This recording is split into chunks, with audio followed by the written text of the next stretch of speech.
Muy buenos días, muy buenas tardes. A la hora que tú me veas, te saludo en este día, julio 18 del 2023. Estoy tomando unos minutos de mi hora de almuerzo para traer esta palabra, ¿verdad? Que la he titulado, ¿verdad? La contraparte. ¿Qué es la contraparte?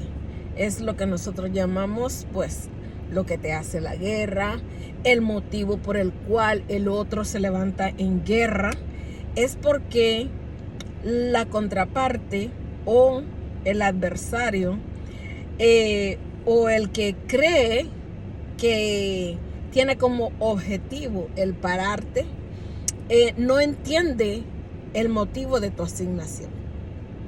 La contraparte surge por eso mismo, porque ellos no entienden el motivo de tu asignación.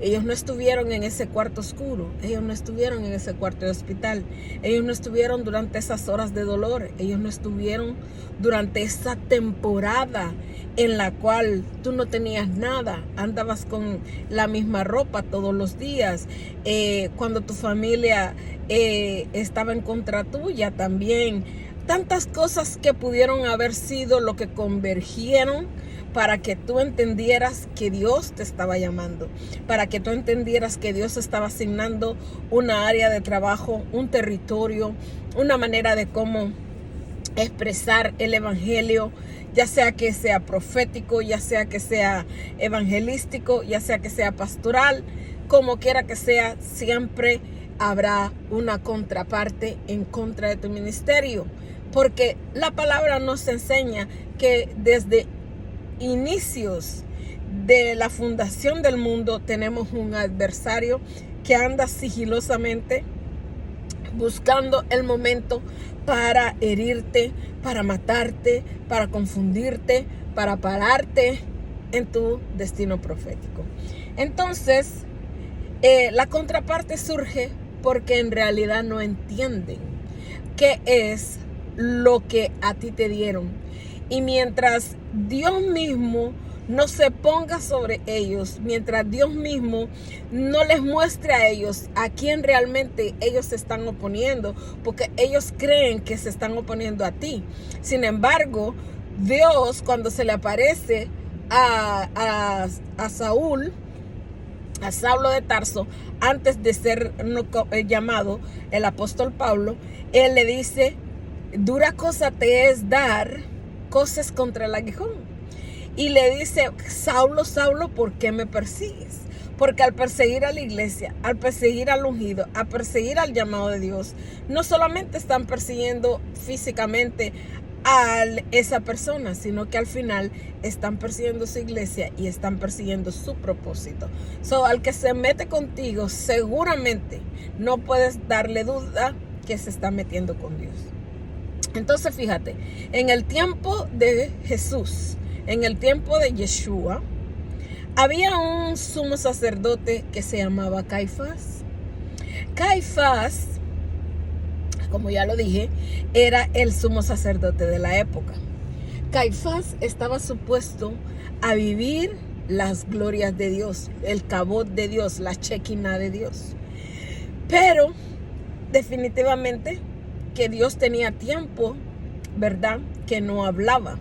Y a través de ellos y el Sanedrín solamente era el estudio de la Torá, el imponer leyes, en decir que era lo que se tenía que hacer. Y Jesucristo por eso les llamaba hipócritas, porque solamente hacían lo literal de la palabra, y a veces ni en eso, ¿verdad? Solamente eran la fachada, por eso le llamó sepulcros blanqueados, y por dentro estaban podridos. Pero el centro de esta reflexión es que Caifás y el Sanedrín y todo la argolla de levitas, ellos eran los que supuestamente tenían que entender la gloria de Dios. Tenían que entender cuando esa presencia bajaba. Tenían que entender qué es lo que era de Dios, así como lo entendió Nicodemo y le dijo: sabemos que eres enviado de Dios, porque solo el que es enviado de Dios puede hacer estas cosas. Una parte del Sanedrín estaba con Jesús, pero no se pudieron dar a conocer como seguidores de Jesús, porque sabía que sus otros compañeros los iban a linchar. Pero mira, este Caifás, este sumo sacerdote, mete persecución y es el que argua todo para que a Jesús al final se le mate y se le crucifique. Ahora, el problema es por qué Caifás no entendía esto. ¿Por qué siendo el sumo sacerdote? ¿Por qué siendo el sacerdote Gadol, dice en el original, el gran sacerdote? Él no entendía en la unción que Jesucristo se movía, en los tiempos en que Jesucristo se estaba moviendo, ni siquiera entendía el porqué de los milagros. Gente iletrada, pescadores, lo entendieron. ¿Por qué la diferencia entre Caifás y entre Pedro, Felipe, José, Juan y todos los que estuvieron ahí con Jesús en la transfiguración? Los discípulos vinieron y le dijeron a Jesús: vemos que después de que tú oras, tú produces o haces todas estas grandes cosas. Enséñanos a orar, maestro. Así como Juan también enseñó a sus discípulos, porque ellos miraban la gloria a través de la relación del Padre con el Hijo y del Hijo con el Padre. Entonces, tú puedes estar en una situación o en una élite, pero si hay una desconexión del Padre, no se van a ver las señales. Jesucristo le dijo: estas señales los van a seguir a los que creen. Ok, vamos con 2 puntos ya: el que cree y el que tiene conexión o el que tiene relación. Estos del Sanedrín, el sumo sacerdote, no podía tener las mismas manifestaciones que Cristo tenía en ese tiempo, porque él no tenía conexión, él no entendía, ¿verdad?, lo que eran los tiempos de Jesús, ¿verdad?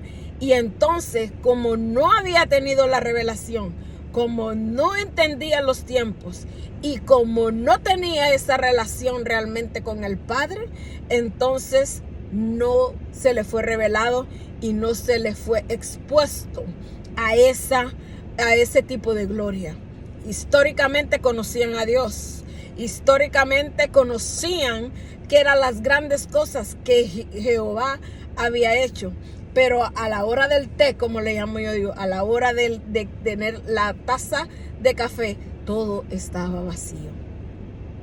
Entonces, para que entendamos en este tiempo, tu ministro que me vas a ver en esta tarde o el día que mires esto, entiende que la oposición, entiende que el adversario, entiende que la contraparte viene porque no todo mundo ha tenido la revelación que Dios ha dado personalmente a ti, a tu familia, a tu ministerio. Son dignos de lástima. Y tú no puedes frustrarte porque a ellos no se les ha sido revelado. Lo que nos toca a nosotros es orar por aquellos que van a entender nuestro ministerio, que van a entender nuestra asignación, que dentro de la iglesia y fuera de la iglesia puedan sentir el toque del Espíritu Santo, el toque del Ruach HaKadosh, y que ellos puedan entender al final cuál es tu asignación, cuál es la mía, a qué lugar se van a unir, con quién van a trabajar unidos, y en vez de ser contraparte, unirse a tu parte o unirse a la parte que les corresponde. ¿Por qué ellos no entienden tu parte, tu asignación? Es porque no se les ha sido revelado. Caifás era el llamado para entender las glorias de Dios, para entender los movimientos de Dios, para entender las grandes señales de Dios. Pero solamente se quedó en su mente y en su historia, pero nunca lo vivió en realidad. Y por eso él hacía, no entendía, y por eso fue la contraparte de Jesucristo en ese tiempo maravilloso en el cual el maestro anduvo caminando por aquí. Entiéndelo, que el que no es contigo, como dijo Jesús, desparramará. El que no es conmigo, dijo Jesús, desparrama. ¿Por qué? Porque no entiende tu parte, porque es contraparte. Dios te bendiga.